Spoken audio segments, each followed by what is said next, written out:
What's up, and welcome to the Sisterhood Corner.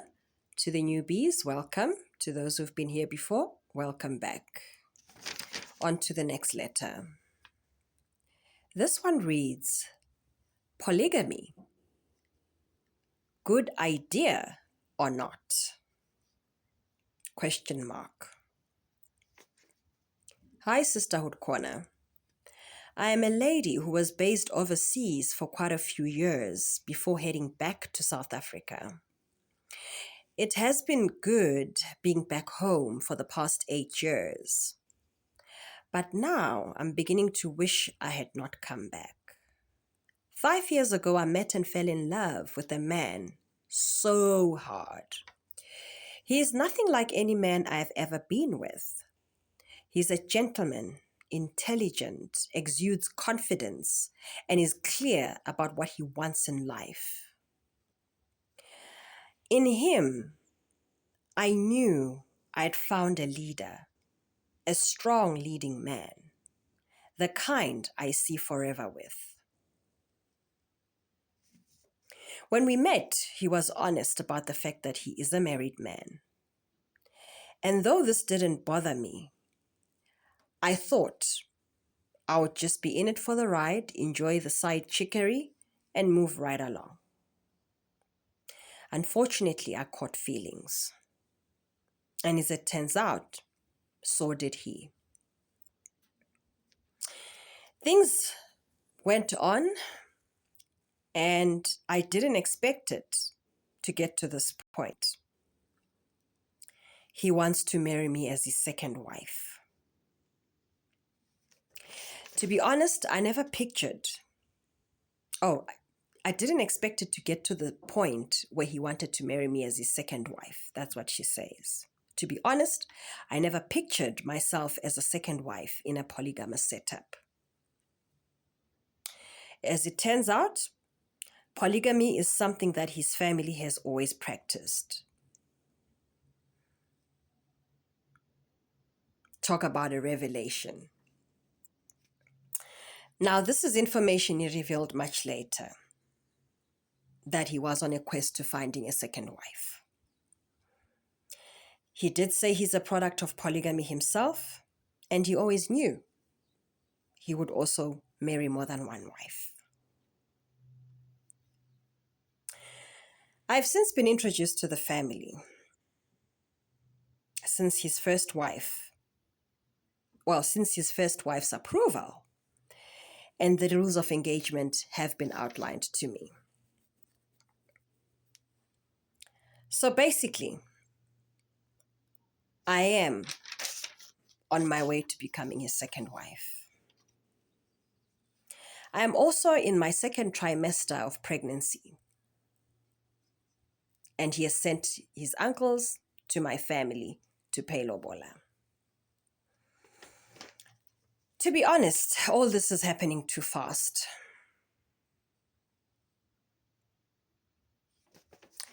It's like I'm having an out-of-body experience. I feel like I'm watching my life unravel on a TV screen. And I don't have much say. Since all this started, I feel like my man is a different person and somewhat a stranger.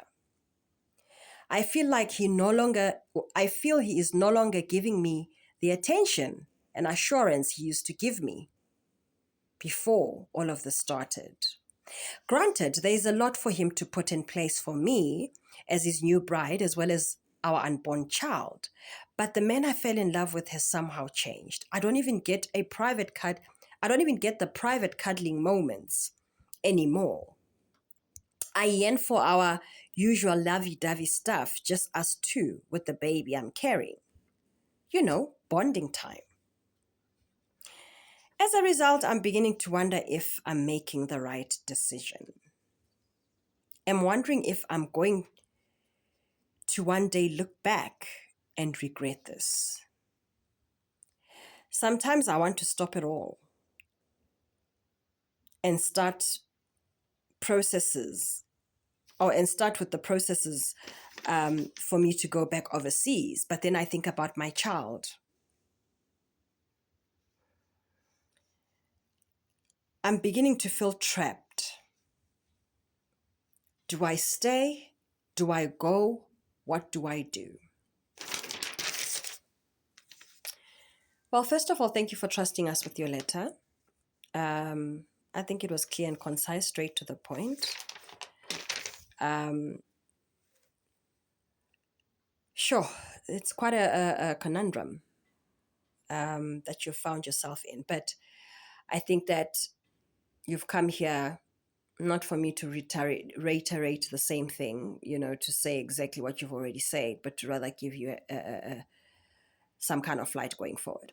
Okay, now I don't know how much you know about polygamy, whether you've seen the shows, whether you've done your research, whether you've asked people in those setups how these things work. Welcome to polygamy. I need to tell you.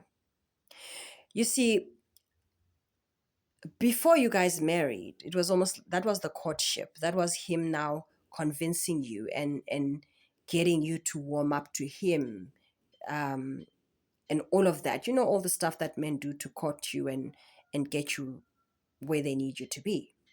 Now that job is done, all right? Now the polygamist in him is at full display. And now you need to make a decision as to whether that's what you want or not. Now, this is what polygamy looks like. All the mushy stuff you describe about how much you miss the mushy stuff, the cuddling, all of the stuff that you used to do, you now need to understand that in a polygamous setup, it's no longer about you, right? If he's been on a business trip, for example, and he comes back home, he doesn't start by coming straight into your arms because you miss him so much. No, there is a hierarchy now in terms of his wife. So he's going to start with the older woman, his first wife, and then he will come to you. That's how this now works. All right. So I think all the romanticized ideas that you had about you and him, I think it's time to clean that up real quickly. The reality of a polygamous setup is such that none of that will be there. So you can't impromptu just plan a dinner date for the two of you because, oh, my man has been out of town and me. That's for people in monogamous relationships, people who are in a one-on-one. All right? Hell, in some cases, even those don't get that luxury because sometimes you might do all the planning and he decides he wants to go chill with his side chick somewhere. Honey, nothing is guaranteed in this life, but I digress. The bottom line is what you're looking for and what you're in are two different things. So if you are not comfortable with the idea of knowing that going forward you'll be sharing him with another wife, a wife who is the first wife, by the way, who is responsible for agreeing that you come in, who has more power, for lack of a better word, over you, then this is not it for you. And another thing as well, you see, this is the thing with women. Sometimes you get into a polygamous setup, you think you're the last woman.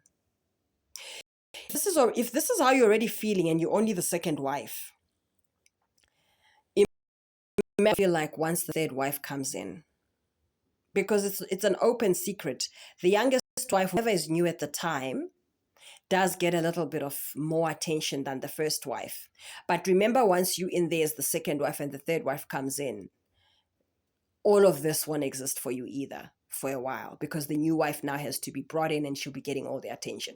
So if this sounds like a nightmare, if everything I've just explained to you sounds like a nightmare, I suggest you call your family real quick and tell them not to spend a cent of that money and return it and get out while you still can.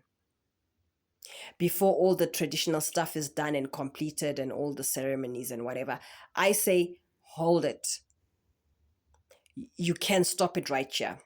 Because from where I'm sitting, the fact that you're even thinking of, if you could, you'd run away and go back overseas. You are not even ready for a simple, a standard marriage, right? Let alone a polygamous one. It sounds to me you enjoyed the fun part, but then now that the real work and reality is hitting, you're like, oh my God, this is too much. So, girl, you still got time. Get out. Okay? Get out. If there's still an opportunity for you to go overseas, give birth to your child. I don't know if you want to leave your child with your mom or whatever, or take your baby with overseas if you can, if this man will allow, because remember, you can't just take the kid without the father's consent. But all of that, work it out. But I don't think this is it for you. I think that everything you've described here sounds like a woman who, I mean, what even shocked me is how you're saying you feel like you're watching your own life unravel on a TV screen. That's not okay. That is a sign that you are in a situation you don't need to be in. Leave. Leave now. There's really nothing. Call your family, tell them not to spend that money. Return the money. You are going to be frustrated. You're already frustrated. You don't have time. You don't get the time that you really want with your man. What do you think is going to happen going forward? Let alone if he brings a third woman in or even a fourth. Leave, my sister. This is not for you. Some people perhaps might beg to differ. Perhaps those who've been married, who are married who are in these, polygamous setups, maybe they might give you other advice. I say go and find out. But the reality, this is now your new reality. And the fact that you can't even make peace with it, it means you're not ready for this. Get out. Get out right now. Good luck. I hope you make the right decision for you and your child.